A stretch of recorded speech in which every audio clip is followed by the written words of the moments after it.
The alien mother, Luma, walked slowly through the busy market streets of a strange planet.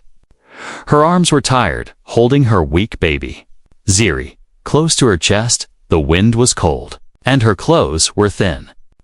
Ziri made a soft sound, too hungry to cry loudly. Luma looked down at the few coins in her hand. She had counted them 5 times, still not enough, still too little for baby formula. People passed by without looking at her, tall creatures with shining skin. Flying drones, loud voices in many languages. No one cared. No one stopped. Some looked at her dirty clothes and turned their heads. She had not eaten properly in days. She saved everything for Ziri. Luma walked to a small shop with bright lights. She entered, her eyes blinking in the brightness. The shopkeeper, a short creature with glowing eyes, looked at her with annoyance. "What do you want?" he asked in a sharp voice. "I need baby formula," she whispered. Showing the coins in her hand, he looked at them and laughed. "This is not enough, even for half a bottle," he said. Shaking his head, "Please," she said, "my baby is sick." "I can give you something else later." "No credit," he snapped. "Get out!" Her face turned red. Not from anger, but shame. She nodded and walked out. The cold wind hit her again, like the world wanted her gone. She sat near a wall, under a broken light. Ziri whimpered in her arms. She held the baby close and tried not to cry. Far away, a man in a dark hood watched her. He had seen the whole thing. He was human, but not like the humans she had heard about. She had heard stories humans were loud, dangerous, selfish. But this man was quiet. He did not look away. He took slow steps toward her. Luma noticed him and quickly held her child tighter. She was afraid. He stopped a few feet away and crouched down. "Is your baby hungry?" he asked softly. His voice was calm. Not threatening, she didn't answer, just looked at him with tired eyes. He reached into his coat and pulled out a small packet of baby formula. Then a bottle, already filled with warm milk. He held them out to her slowly. Luma looked at the bottle, then at her baby. She didn't want to trust a stranger, but her baby needed milk. She took the bottle and carefully fed Ziri. The baby drank quickly. A soft sigh escaped his lips. Like relief, Luma's hands shook, but not from fear, from emotion. The man sat beside her without saying anything. He didn't ask her name or where she came from. He just watched the baby drink. When Ziri was done, he gave her a small, clean cloth to wipe his mouth. Luma looked at him closely. His face was partly hidden, but his eyes were kind. "Why are you helping me?" she asked. "Because you need help," he replied simply. "No one helps aliens like me," she said. "Not true," he said. "Some do." They sat in silence for a while. He gave her a small piece of bread and some water. She ate slowly, watching him. The street lights flickered above them. "You're not from here, are you?" he asked. "No," she said. "My home was destroyed in the war." He nodded. Like he understood. "I've seen too much of that," he said. "I don't even have a home now," she added. "Do you want your child to live?" he asked. Luma looked at her baby, now sleeping peacefully. "Yes," she said firmly. "Then come with me," he said, and handed her a small metal card. She held it, confused. "What is this?" "A way to safety," he said. Standing up, she hesitated. She didn't know him. But her baby had stopped crying. He had helped her when no one else did. He started walking away, slowly, then turned back to look at her. She stood up with Ziri in her arms and followed. The street behind them was full of noise and lights. But ahead, there was only quiet and darkness. Still, she followed, because for the first time in many days, she felt something small, not fear, not hunger, but hope. Luma followed the human stranger through the dark and narrow streets. The baby Ziri slept against her chest, his tiny breath warm against her skin. The man walked a few steps ahead. His hood hiding his face, he did not speak. But every movement was calm. The city's noise grew faint as they moved away from the market. Luma's heart beat fast, unsure if she was making a mistake. She had no friends, no shelter, no food, but this stranger had saved her baby's life only moments ago. He stopped near a quiet corner. A small glowing sign above a door flickered weakly. He pressed his hand to a hidden panel, and the door opened with a low hiss. Luma hesitated, looking back at the busy street far behind. Inside, a faint, warm light shone. He turned to her and said, "It's safe." His voice was deep but soft. Like a quiet river, she stepped inside slowly. Clutching Ziri close, the door shut behind them. Blocking out the city noise, they were now in a small room with cracked walls but clean floors. The smell of food and warm air made Luma's stomach twist with hunger. The man removed his hood at last. He had a strong face with lines of exhaustion, but his eyes were steady and kind. He poured some warm water into a cup and handed it to her. "Drink," he said. She drank slowly, her eyes never leaving his face. "You're human," she said quietly. "Yes," he replied simply. "I thought humans didn't help my kind," she said. Her voice shaking. "Most don't," he answered. "But some do." He gave a small smile. "But there was sadness in it." "You can sit," he said, pointing to a worn-out chair. She sat carefully, shifting Ziri into her arms. The baby stirred, but stayed asleep. Luma whispered, "Why are you helping me?" "Because no one helped me once," he said after a pause. His words surprised her. He moved to a small cabinet and took out some soft cloth and a small pack of food.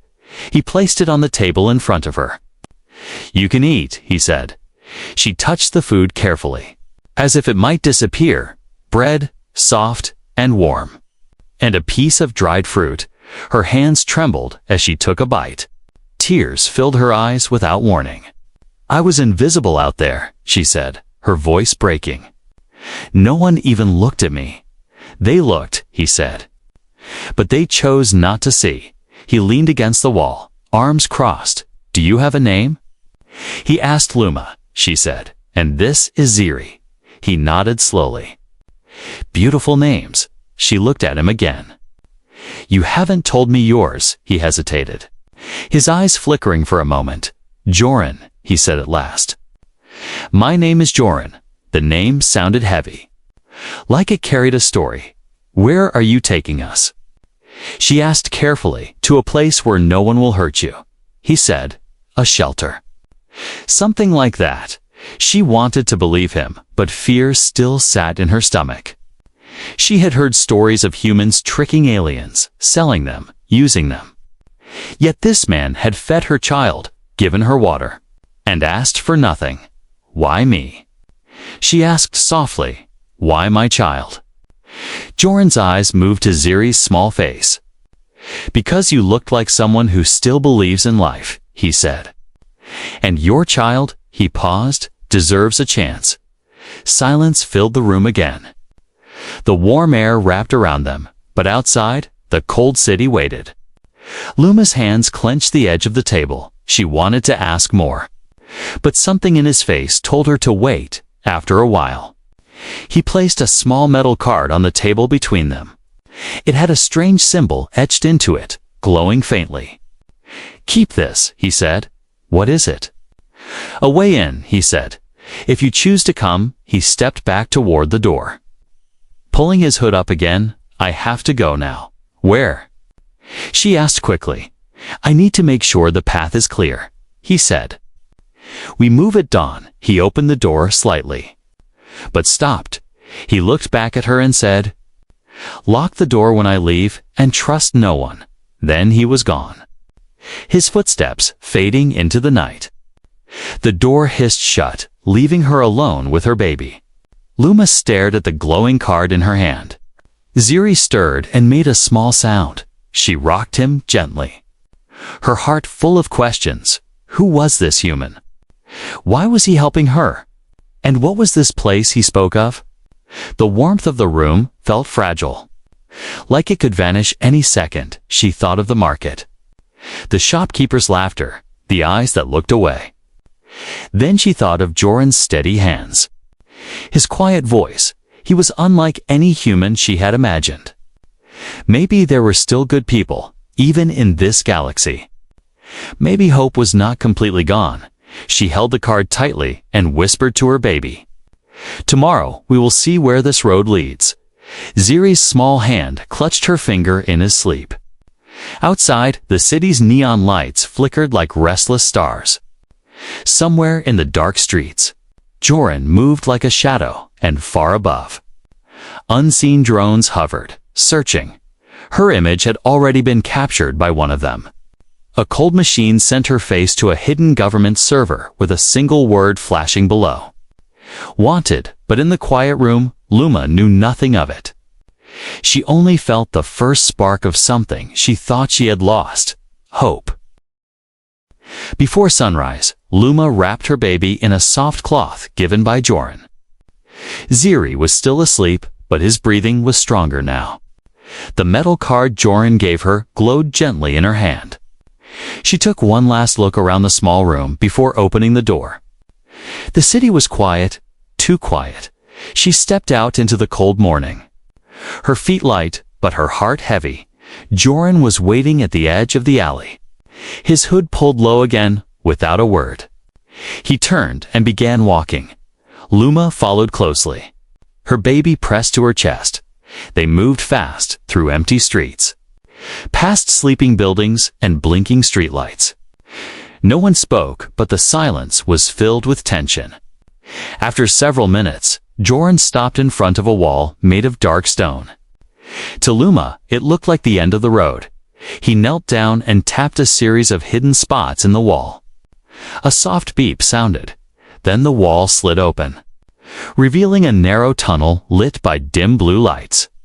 He motioned for her to follow. She stepped in, holding Ziri tighter as the door closed behind them, sealing them into the unknown.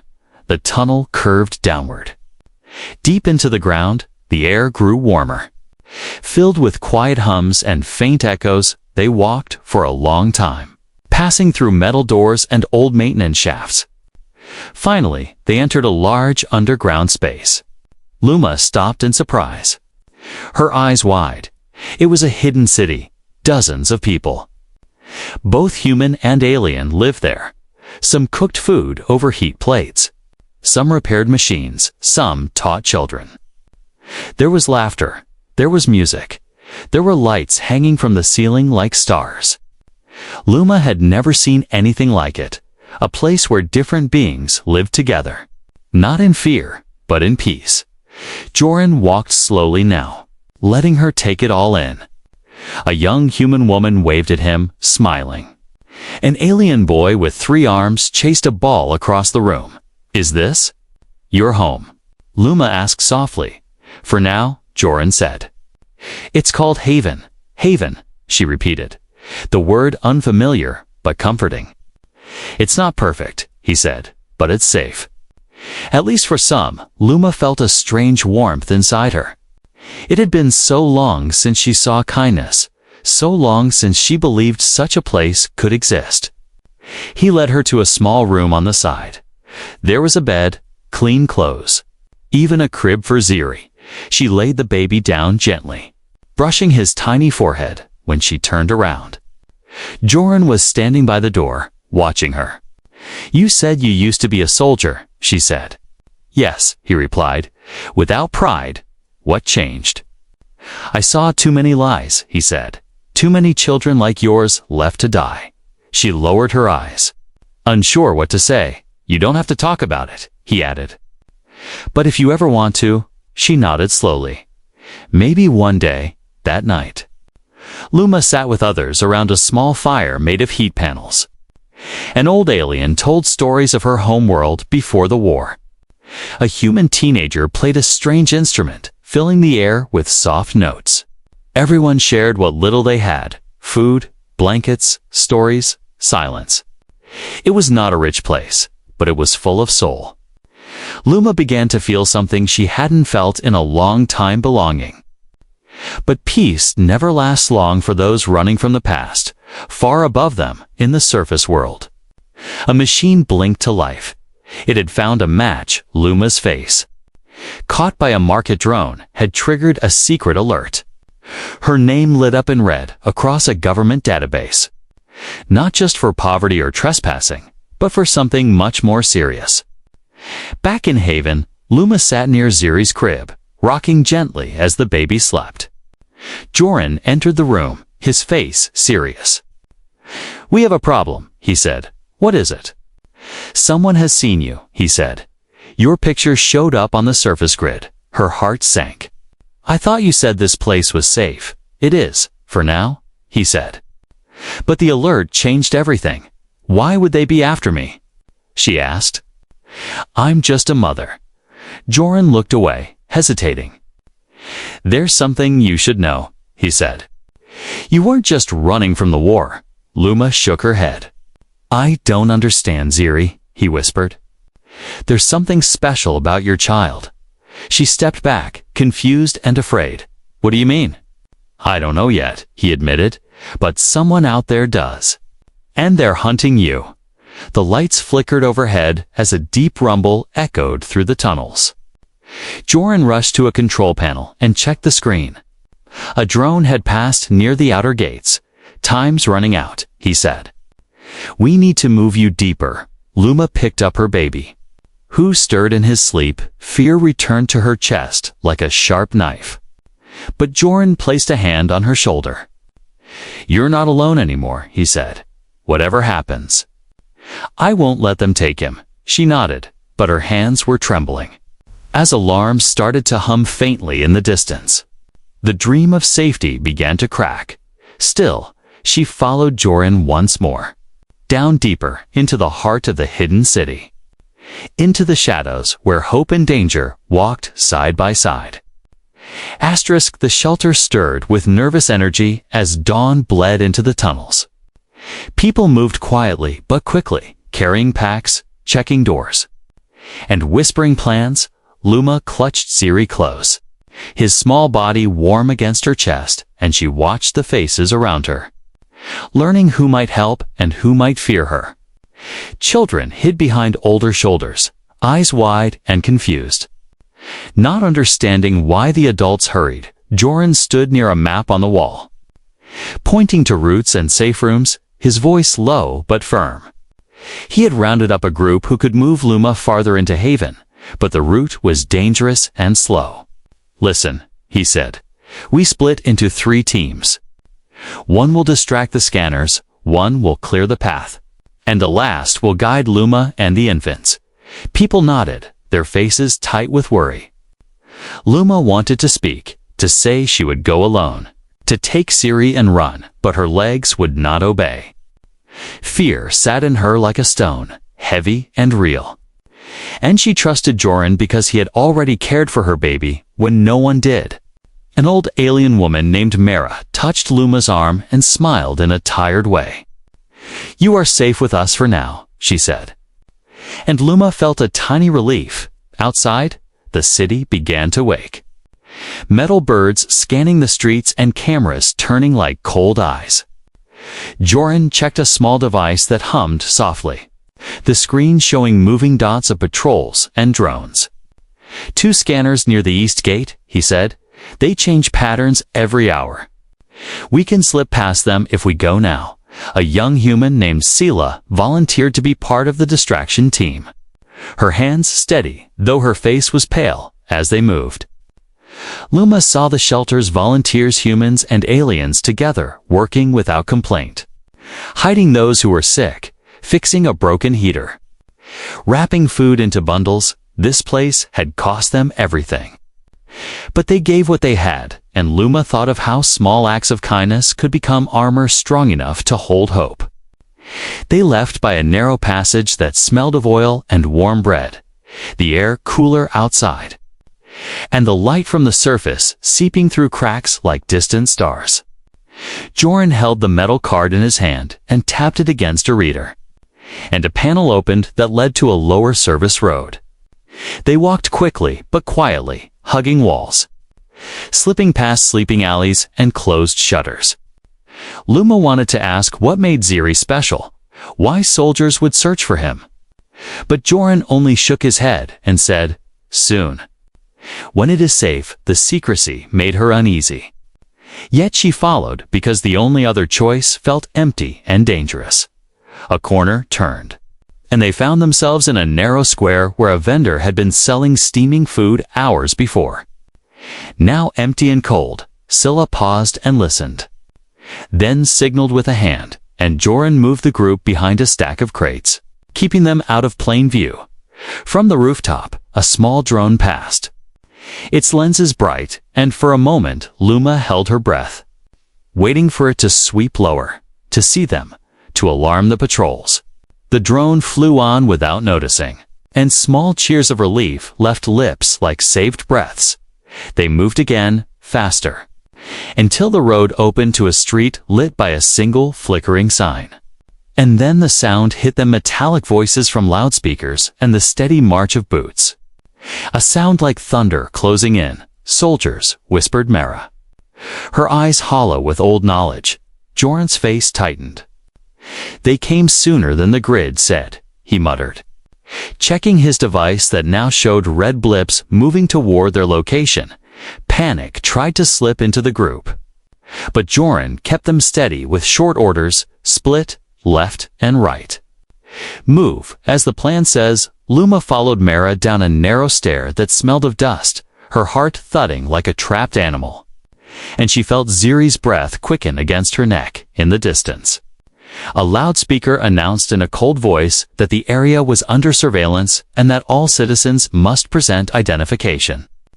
A shop window shattered with a stone, and someone shouted, and the noise spread like wildfire down the street, drawing attention. Then Joran stopped, his eyes sharp, and he pressed himself against a doorway. Pulling Luma close, a small group of soldiers marched past, helmets reflecting the sun, their armor glinting, and each carried a scanner that beeped like hungry insects. One soldier examined a tablet and cursed under his breath. "There was movement here last night. Increase the sweep," he ordered, his voice empty of mercy as soon as they passed. Joran signaled the distraction team to act, and Scylla threw a small flare toward an empty alley, creating a burst of smoke and light. The guards split, running to check the flare. And for a moment the path seemed clear, but then a new sound rose, a deep vibration that made the ground tremble. Joran stiffened and cursed. "Not robots too close," he hissed. And he grabbed Luma's arm and ran, pulling her into a back tunnel. They hurried into a small maintenance lane, the walls wet and the air tight. And the group pressed on, hearts banging against ribs. A loud explosion then shook the street behind them, throwing up glass and dust, and the smell of burning metal filled the air. Something slammed into the shelter entrance they had left, a blast that threw debris into the sky like dark flowers. Luma stumbled, pulling Ziri closer, and the sound of soldiers shouting came from every direction, their boots now pounding like a chorus of doom. Joran's face was gray, his jaw set, and he looked at her with an expression that made her fear and trust mix in the same place. "We must move, now," he said, voice low and urgent. And they ran deeper into the tunnels as the world above roared and a red light blinked like the last eye of warning. Behind them, the shelter safe rooms spilled open as people tried to escape the blast. And a scream cut the air, sharp and quick. Luma's legs burned from the run, and her lungs fought for air, but Ziri slept, unaware of the danger that circled him like a hungry animal as they rounded the next bend. Soldiers' footsteps thundered closer, radios crackled with orders, and a harsh voice called out, "Seal the exits. No one leaves." A shadow fell across the tunnel entrance, and heat from a second blast washed over them, making the air taste like iron. Joran pushed Luma into a small alcove and braced himself against the wall. his hand on the metal card as if it were a talisman. The sound of the military drones grew louder, and the tunnel lights flickered, throwing faces into strange shapes. Luma clung to Ziri and looked at Joran, her eyes asking 1,000 questions with no words left to say. He nodded once, almost unseen, and the world outside went very loud, as if every machine and soldier had decided at once to close the net around them. Luma could barely hear anything over the sound of her heartbeat. The tunnel walls shook as another explosion echoed behind them. Ziri whimpered softly in her arms, sensing the fear. Dust filled the air like smoke from a dying fire. Joran guided her deeper into the tunnels. His steps quick but careful. Behind them, Haven was falling apart. A small group followed to humans. One young alien boy and an old woman who limped. They were all survivors now, no longer just refugees. Joran opened a sealed hatch using the glowing metal card.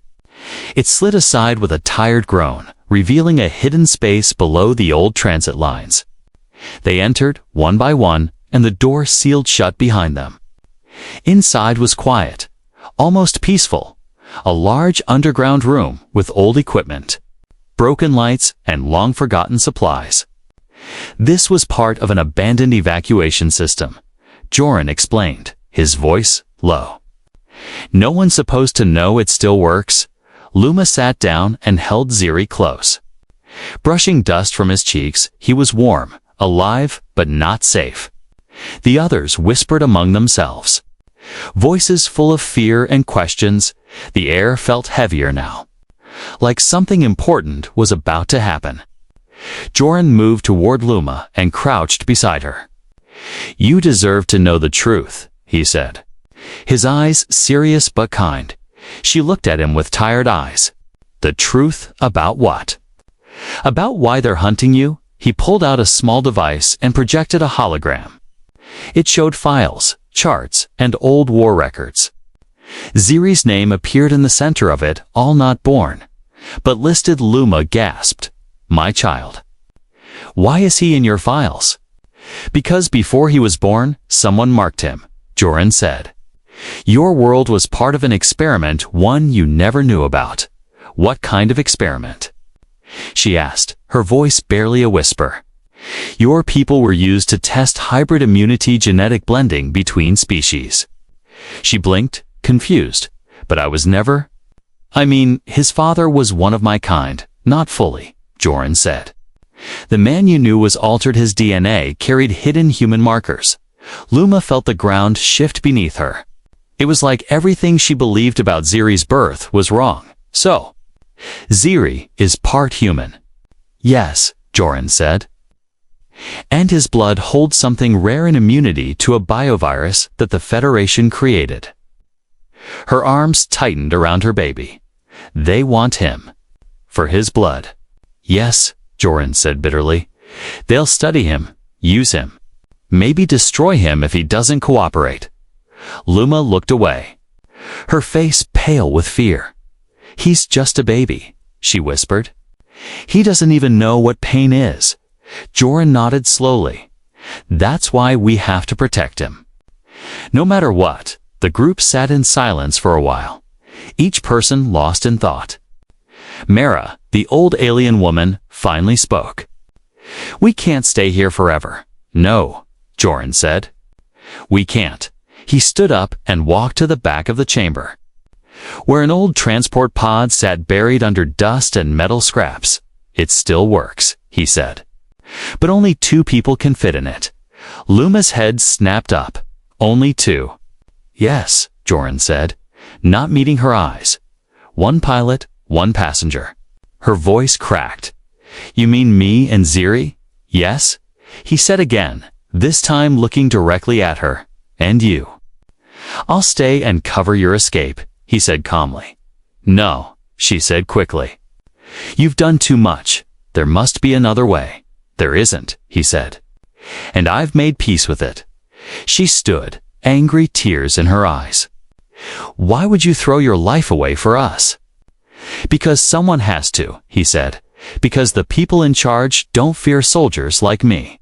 But they fear truth. Ziri is the truth. He handed her a small data crystal. Take this, he said. It contains all the evidence, the experiments. The records, the names. She stared at it in her palm, feeling its weight like it carried 1,000 screams. With this, he said, you can expose them. Maybe even stop the war. The pod lit up slowly as its systems came online. Ziri stirred and opened his eyes, staring up at the ceiling with wonder. He was just a child, innocent and unaware. But his tiny blood could change the future of 2 species. Joran helped Luma into the pod, adjusting the straps and handing her a breathing mask. She looked at him, her voice shaking. Please come with us. I can't, he said. If I leave, they'll chase us both, but if I stay, I can lead them away. A siren echoed faintly through the tunnels. They were getting close again. No more time. He stepped back, gave her one last look, and pressed the launch button. The door closed with a hiss. The pod shook as it powered up. Through the small window, she saw him raise one hand. Not in goodbye, but in strength, and then the pod launched. Everything around her turned to light and speed. She held Ziri tight and whispered, "You are the reason someone gave up everything." Tears rolled down her cheeks. Not of fear, but of something deeper, the kind of love that comes from sacrifice. Far behind, as the pod vanished into darkness, Joran turned to face the soldiers approaching with weapons raised. He smiled slightly, not in surrender, but in defiance.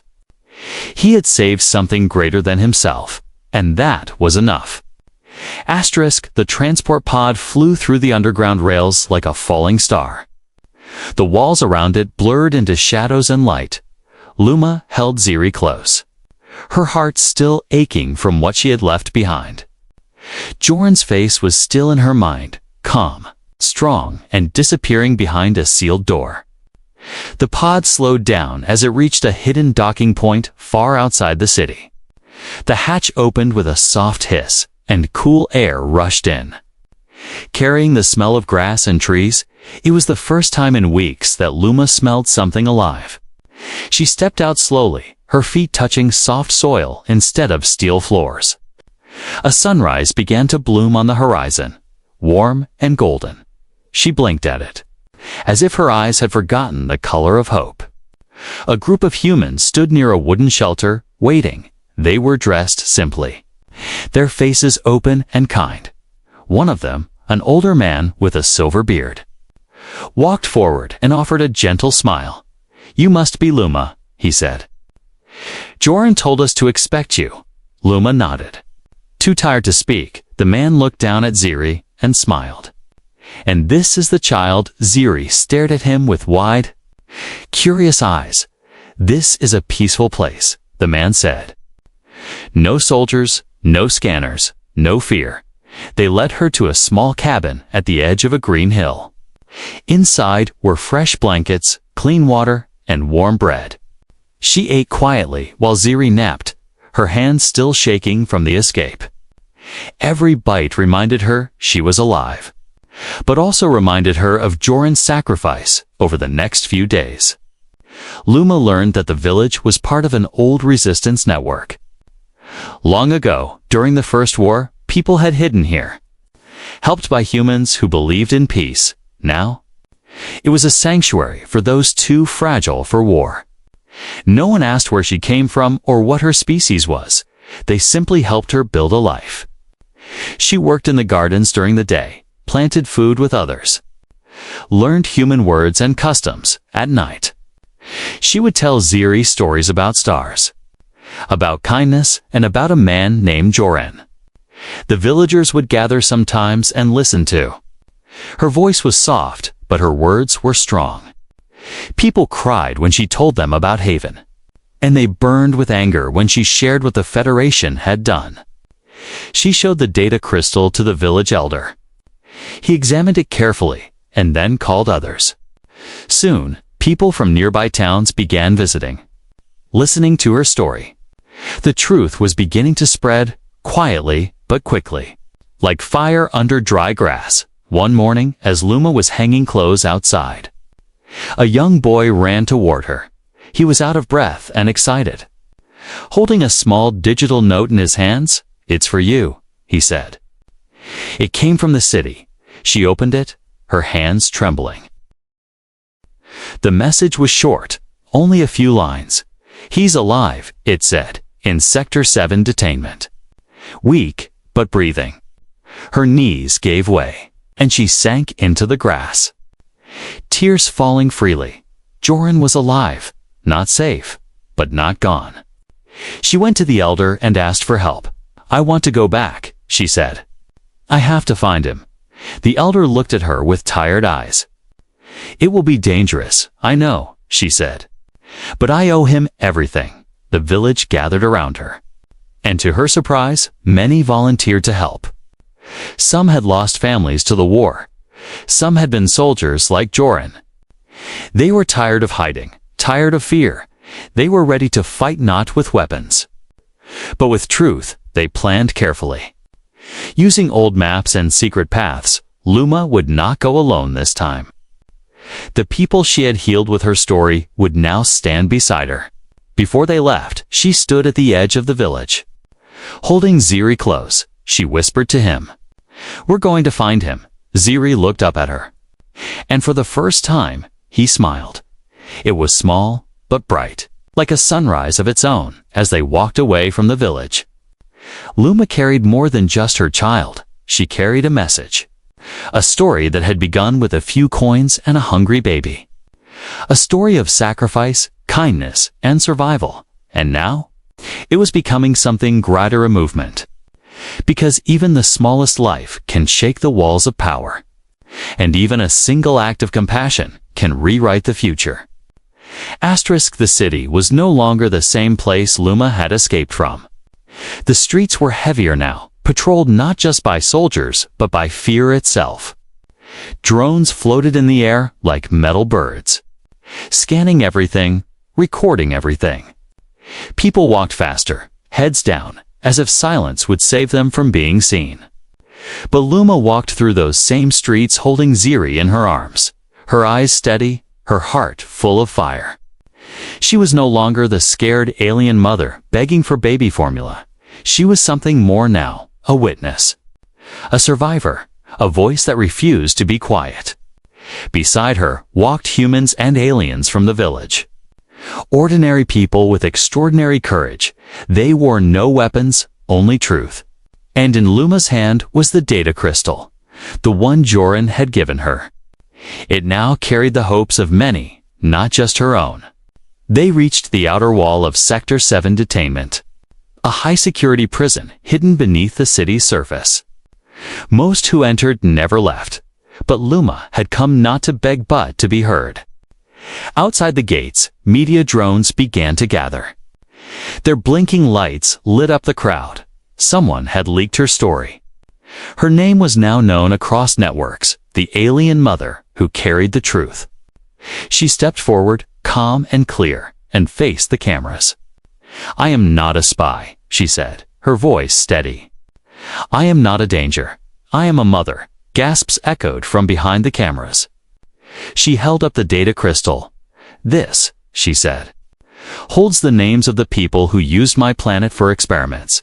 This shows what they did to my child before he was even born." Ziri stirred in her arms but stayed quiet. "This baby," she continued, "was not created by war. He was born into it.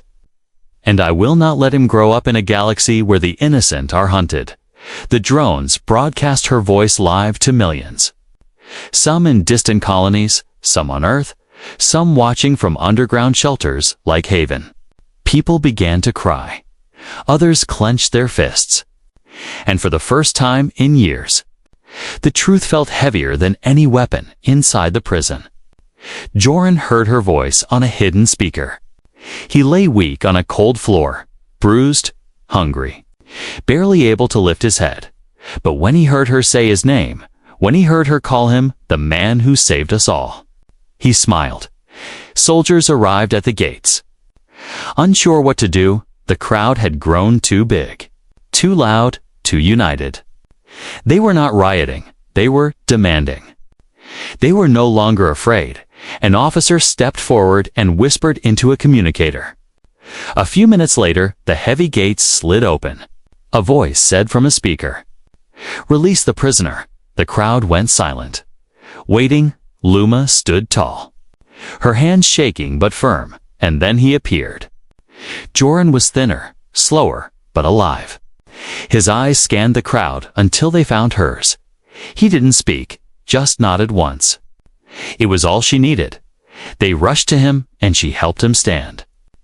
Ziri reached out a small hand and touched his chest. Joran let out a quiet laugh, weak but real. "You grew," he whispered to the child. The crowd cheered, not with noise, but with feeling. People hugged strangers, tears fell, and for a moment, peace felt close. That night, Luma's story was played across every screen. News anchors called it the Day of the Mother. Governments were forced to answer questions they had buried for years. Leaders resigned, files were opened, and new laws were written to protect those like Luma and Ziri. But the most powerful change did not happen in offices or newsrooms. It happened in hearts. Humans who had feared aliens now saw them differently. Not as threats, but as parents, as children, as people. Luma never returned to her old world. There was nothing left to return to. But she helped build something new, a center for refugees. A school for peace, she called it Haven Rising. And at the front gate stood a statue. It showed a man in a hood, holding a bottle of baby formula in one hand, and reaching out with the other, below it. Words were carved in both human and alien language, because one human helped. Everything changed. Years passed, and Ziri grew up running through green fields instead of hiding in tunnels. He had both human and alien friends. He never saw war, but he knew the stories. And he carried them like a flame in his heart. Sometimes he would ask his mother, "Why did they help us?"